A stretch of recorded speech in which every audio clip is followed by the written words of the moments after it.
Greetings and salutations everyone, I'm Eka Mac. This is Let's Play Limbus Company Murder on the Warp Express. In the last episode, we actually had a rather unpleasant time facing against the big boss here. Cassietta, I think it was. Also turned out that Sasha betrayed us. But what do you expect? We have a story segment here, the negotiation. I mean, no time like the present, right?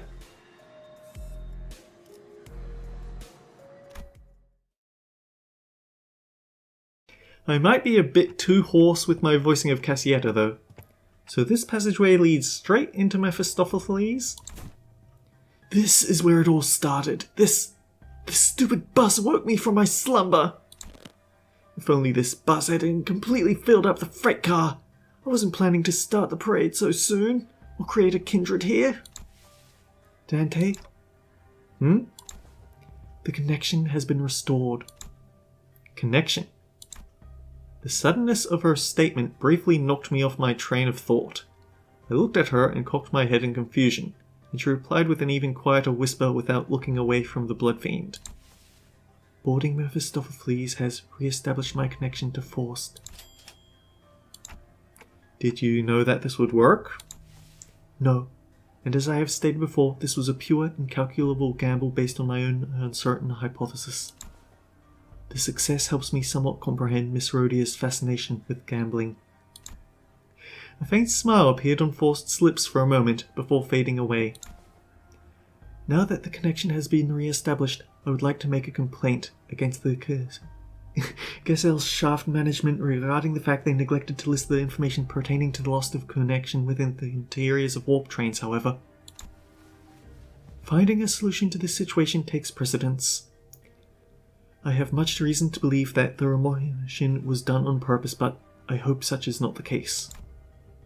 Faust gently advanced towards the blood fiend. Let us discuss the details of our compromise. What are you willing to accept in return for the Master Key card?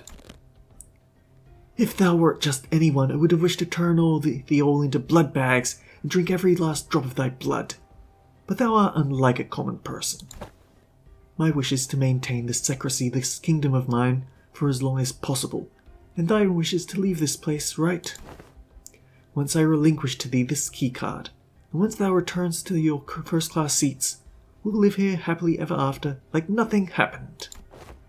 And when the train gets there, you get off the train. Everything goes back to the way they're supposed to be. How's that for a deal? Like nothing happened. Faust, what about the job we were contracted to do in the first place? Our memories and any signs of battle will be entirely erased upon our arrival. We have no way to relay our news, whether one of a success or failure.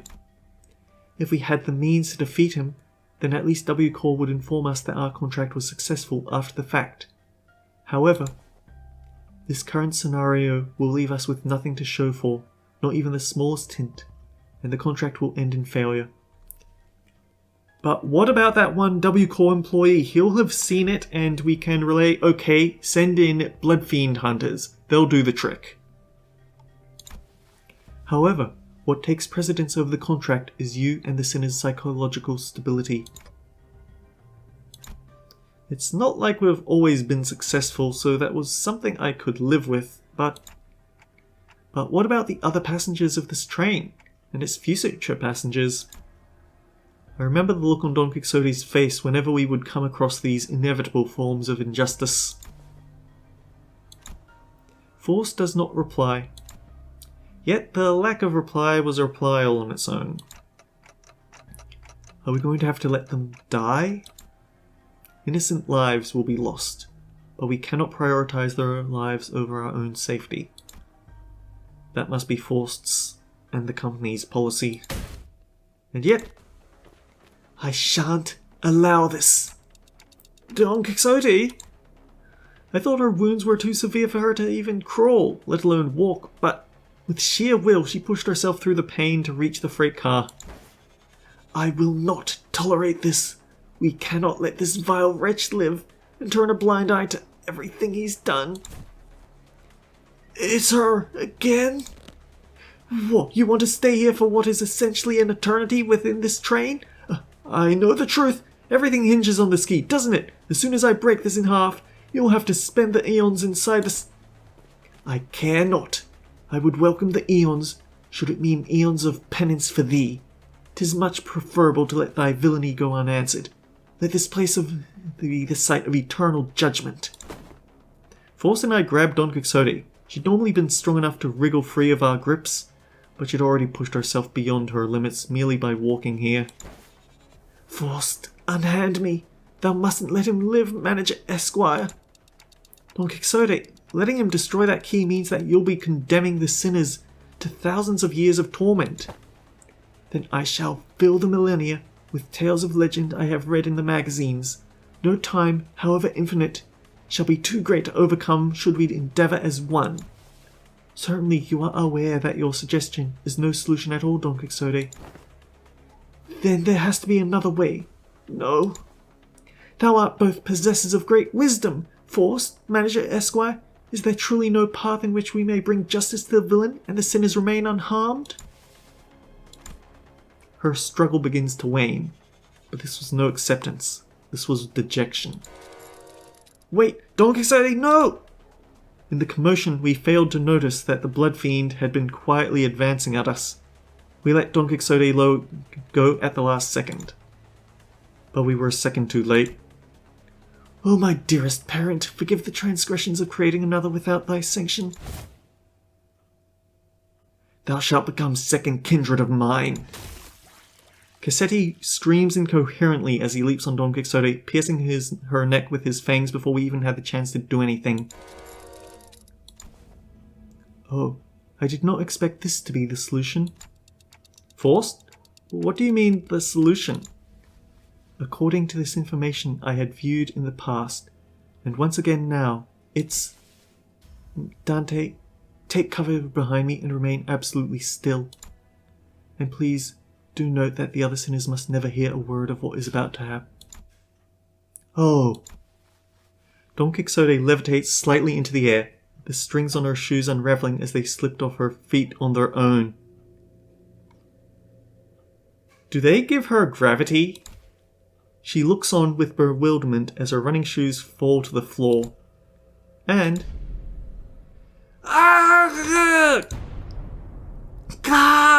Dante!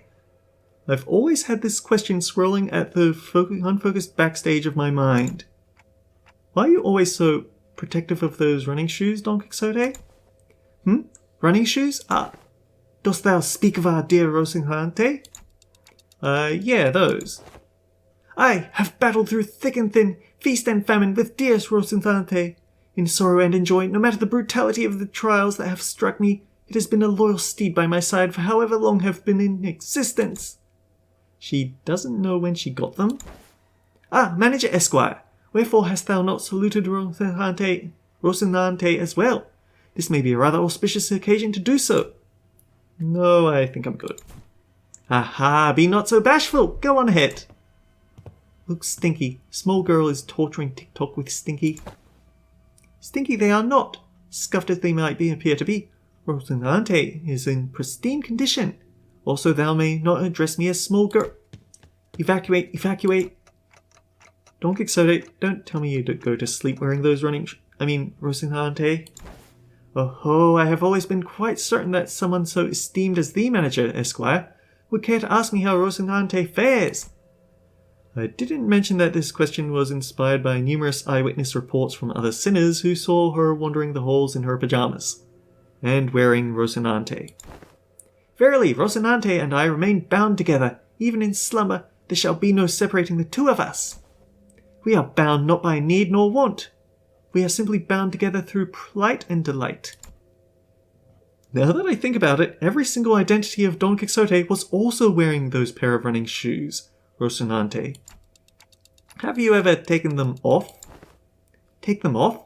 Fie, whatever dost thou mean? As in, detach Rocinante from my body? 'Tis a very odd insinuation thou maketh. She looks at me with puzzled eyes, as though taking those pair of running shoes off was somehow an inconceivable idea. They were something much more than just her favourite pair of running shoes. her odd attitude of treating something so far removed from common sense as something completely ordinary. What does Rocinante mean to Don Quixote?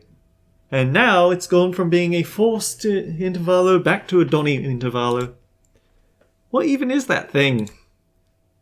An overwhelmingly powerful pressure suddenly explodes, radiating in all directions.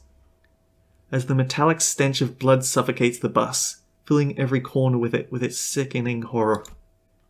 Then, darkness. No, that's impossible. In all-absorbing darkness, voice is our only light. You are the second kindred. How did you... I should have felt your presence. I do think I saw a faint outline of an aura. I see a red aura, and a long fur adornment of sorts. Through the shimmering aura, I think I saw red eyes. You have committed the sin of filial impiety, transgressor. I know that voice, but I also don't. I've never heard it in such a low, imposing tone before. You know, people were joking about her being a blood fiend. It was a joke! It speaks toward the lesser being. The blood fiend, shriveled and kneeling, trembling, pathetic. Mercy, O venerated ancestor! I beg for mercy of the second kindred! I beg for the mercy of the second kindred! I beg... Insolent worm! Crimson droplets of blood slowly rise around the blood fiend's mouth, before congealing and sealing his mouth shut. No language worming its way out of your maw shall be worth my ears. No. To commit the sin of filial impiety by attempting to travel against the bloodstream, to commit such abomination against your ancestor, I cannot well sanction your impudence of continued existence. Coagulate, then melt away. Cassetti's body begins liquefying into a slick stream of blood, his form curdling and crumbling, then dripping to the ground. Rapidly yet ponderously, like that ice cream Don Quixote loved so much, melting away on the floor heated under the searing sun. Ah, you. Don Quixote turned to look at me, who was still on the ground after being thrown by the shockwave. And with a cryptic look of pity, she uttered something. Indeed, you must be the promised timepiece. Something I couldn't quite understand. Rocinante, to me. Rocinante, I beseech you. I carefully reached out, grabbed her shoes, and slipped them onto her bare feet, one by one. Ah, one day.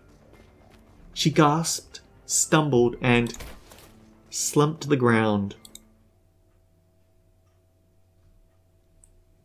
Photos taken moments before disaster.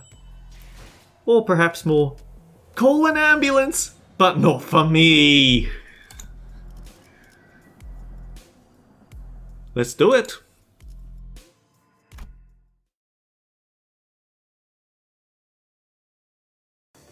Sometime later. Can somebody explain what just happened in a way that makes sense? I knew that the sinners would all be shocked and confused. After all, when they, including Faust and Don Quixote, all came back to life after I rewound the clock, all that remained was the destroyed door to the freight car and the disgusting, obliterated remains of what was once Cassetti. Most personnel had lost their consciousness from the mental stress of the prolonged battle against the Blood Fiend. Whatever measure it was that the manager has taken, it can be said that it was appropriate. I guess so. Well, good work, everyone. However, the definition of most personnel excludes 3 individuals. Therefore, it would be most appropriate to direct any questions to them. Thanks for throwing me under the bus. Pun unintended. Wait. Who are those 3? Faust, the manager, and Don Quixote, who is still unconscious. Huh, really? The 3 of you? Well, you were spot on. When did you even have the time to notice that? Oh boy. I have identified the 3 conscious individuals by analysing their walking cadence and voices, moments before my loss of consciousness. Right, so what's going on with the lass? Why is she still out cold? She appears to be in a state of deep slumber. As she is not at risk of death, she will be waking up soon. I remember everything, of course. Don Quixote's sudden transformation. How she practically erased the Blood Fiend and his kindred from the world without even moving a finger. But I also remember Faust's last words. Please do note that the other sinners must never hear a word of what is about to happen. Don Quixote was unconscious. Faust was answering every question with silence. It was only natural their eyes would all fall on me. That's, Wait, that reminds me. Where's the key card? Last I remember it was in Cassetti's hands, who is in a far more presentable state than he was in before. Wait, so what about the key card he was holding though? It has been half liquefied. The remains have melded with his finger bones. It appears to have become one with the middle phalanges. Wait. Oh. Oh no! Everyone calm down! Calm down! I said calm down! Why are you playing goofy music? I really should have packed more cigarettes, huh? How about we force one of these doors open? The master key card is not an absolutely necessary element to resolving this situation. How?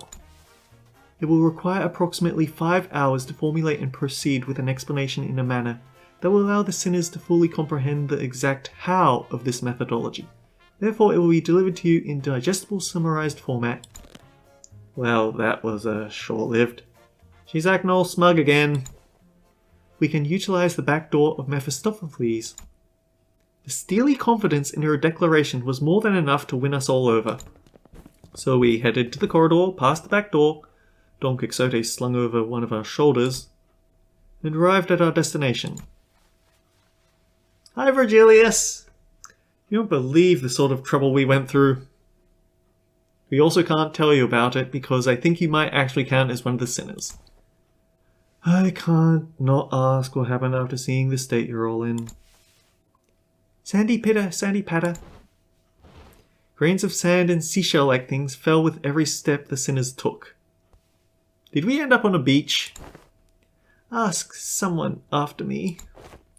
To explicate, it can grains of sand roll about in my throat with every word spoken. Some time ago, Faust explained the simpler gist of this plan as we made our way to the back door. To put it simply, we will spend the time at a space disconnected from the train. The train should be arriving at its destination in approximately 10 seconds, going by a core timescale. All we have to do is remain somewhere in our original dimension for that duration. And with that, Faust came to a sudden stop in the middle of one of the corridors. Wait, are you seriously just going to open that door? With this many doors in here, are you sure that is the right one? Yes, this is the correct door. Its safety is completely ensured. Lass, at least tell us what's past that door. I did not bother verifying that particular information myself. It is necessary for future endeavours that I gain the experience of encountering something completely unexpected. What? Wait! Faust did not wait for Heathcliff to finish his sentence before jerking the door wide open. Now please enter through this door. With Faust's stern command, we quickly walked into a building that looked like a derelict, abandoned hospital of sorts. I think we walked in the middle of a sandstorm. Huh? Aren't we supposed to be indoors? How the heck is this even happening? I can't even open my eyes. I got sand around. No way, is this a sandstorm? But aren't we inside a building? 5, 4, 3, 2, 1. The sinners blurted out a colourful series of complaints, trying to cover themselves in the blasting sandstorm. But Faust continued to count in that same indifferent rhythm before dragging us out of there just as urgently as she herded us in. So, we managed to return safe and sound to the interiors of the warp train as it arrived at the P-Core platforms. As the train was still getting cleaned up, that is. And with our bodies completely covered in sand. I thought we'd never make it. Well, are you guys okay? How did these passengers... We were so happy to be done with this whole ordeal that even the W-Corps cleanup agents in the middle of a cleanup mission looked downright hospitable. We are employees of Limbus Company. We boarded the warp train at the behest of your employer. So you guys are the people that our captain told us about. They really let you guys keep your memories, huh? Oh, that reminds me. One of the employees must be sleeping inside that hibernation pod over there. I've never seen it in action before. Thanks, let me go check.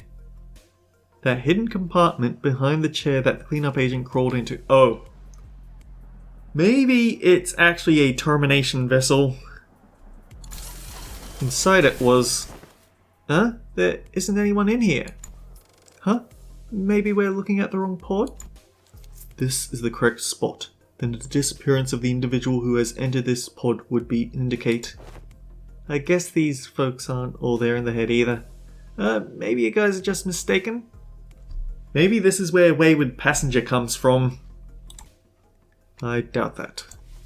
Yes, we must have suffered from a momentary collective hallucination caused by fatigue. Very well then, we will see ourselves out.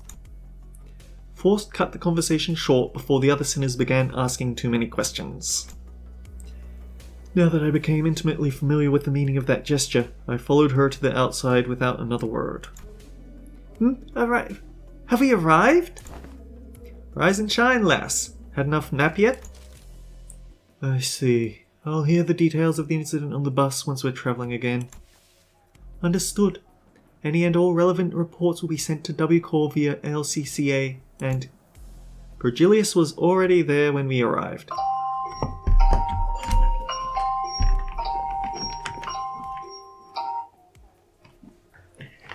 He was sharing a conversation with Forst about what went down inside the train with a serious expression. I will now leave with Terran and watch them unfasten Mephistopheles from the train. The minute hand on manager's head seems to be desperately signalling me that they have a lot of burning questions to ask you. Allow me to give you two some space. I was finally able to ask Forst once Virgilius left. Why did you do that? Forst's body was quite literally blasted to pieces from the sheer explosive pressure that filled the room the moment Don Quixote's shoes came off. It was as though she knew that it was going to happen, because it was the preferable course of action to having the same explosive demise occur to your body instead. I do find it regrettable that you were made to turn the clock despite my knowledge of the high likelihood of my death upon that occurrence. No, I'm not blaming you for that. I just want to know how long you've known that Don Quixote is... That is something I have been aware of since the LCV was first established. The same could be said of Virgilius. Of course. However, it was by the will of LCA's superiors that this knowledge remains withheld from the manager unit until the appropriate moment. And that appropriate moment was back there? According to my private judgment, yes. Well, as my connection to all my communications, including one to Forst, has been severed, I was not in a position to receive the headquarters' authorization for that action. Right.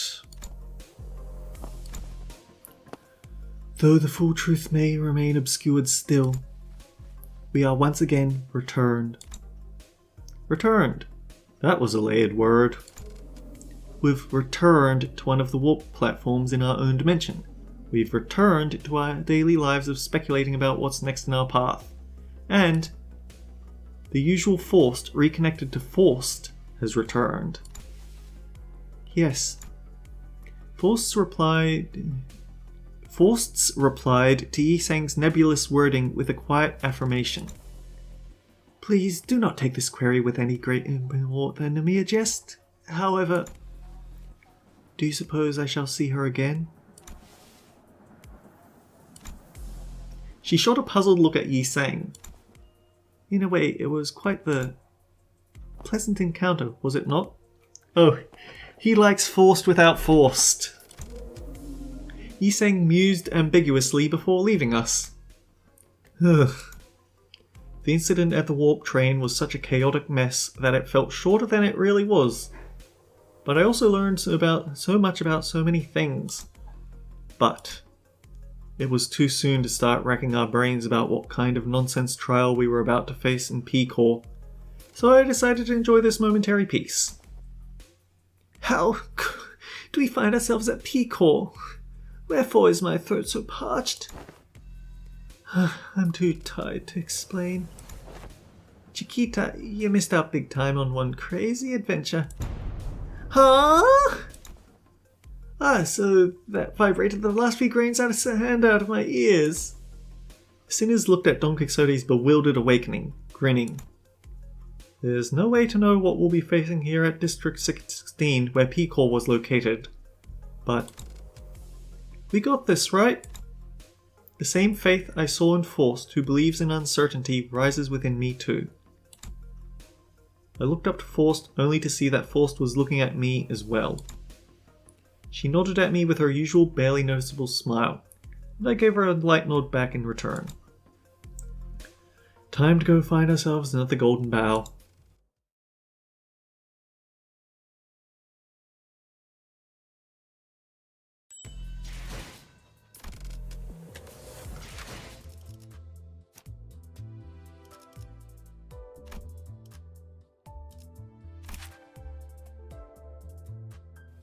Inflict 8 bleed, heal by 50% of damage dealt. If target had bleed, on hit heal 3 HP. We really should have seen it coming, shouldn't we?